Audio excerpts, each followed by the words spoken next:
এখনো পর্যন্ত গোপালগঞ্জের মতো জায়গায় এই যে পতিত হাসিনা, খুনি হাসিনার দোসররা অ্যাক্টিভ রয়েছে। আমরা প্রশাসনের কাছে জানতে চাই তারা এখনো পর্যন্ত কিভাবে অ্যাক্টিভ ওইখানে রইল। আমরা হুঁশিয়ার করে বলে দেই, গোপালগঞ্জের নাম খালেদা জিয়া বলেছিল পাল্টে দিবে, আমরা গোপালগঞ্জের নাম পাল্টাতে চাই না। আমরা গোপালগঞ্জের মানুষদেরকে ঢাকায় ঢুকতে দিব না।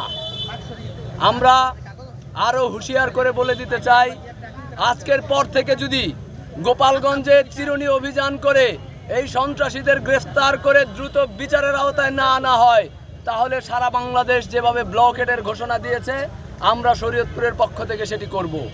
আওয়ামী লীগের এবং এই পতিত খুনিদের বিরুদ্ধে শরীয়তপুরের সকল রাজনৈতিক দল ঐক্যবদ্ধ রয়েছে।